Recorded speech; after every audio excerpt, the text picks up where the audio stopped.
So welcome back, and in this part we're going to create the seamless loop, so let's jump in. So what we can do is we can use another blend shapes, and like we used before, we can blend this between two different frames. So we can bring in our geometry here, and then we want to time shift the next input to kind of overlap them. And the way that this works is we will move this one backwards, and then at some point we will blend between them. So what I'm going to use is I'm going to use minus, let's say 257.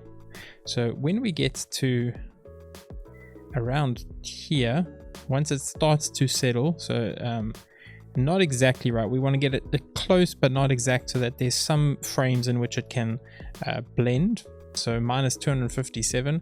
So now we're going to be starting again on frame 258 or 257.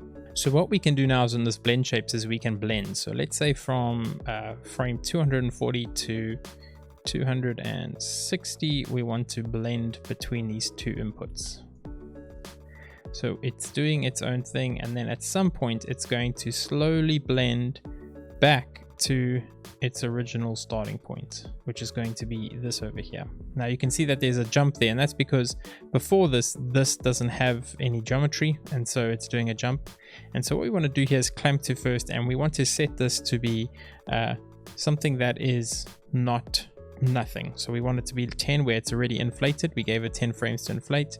So now as it's going through, it's going to where it needs to be. And so now we can redo our timeline so that at some point it will go back to here. So on 260, we can set this to 260. We know that we're at frame 3. So if we go here to frame 3, so now we're going from 260 and then frame 3, but we clamped to frame 10, so we know that this is actually not 3 but 10. So now in theory this should be the same as this, and it is. So if we make this frame 11, now as this plays through, not that one but this one, as this plays through, we get a perfect loop. So let me quickly flipbook that and we will see the loop in action.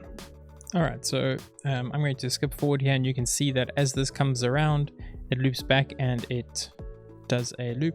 And you can see there's a few frames here where it kind of takes a while, and so you can also play with these values to make it a little bit more smooth if you want, but this does work all the same. So you can of course move these values around to make it faster or slower, or make the transition a little bit more seamless, but that is working.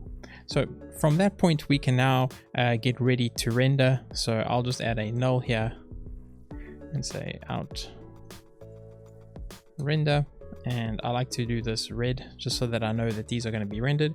And I will see you in the next part where we will set up some lights and cameras and render this.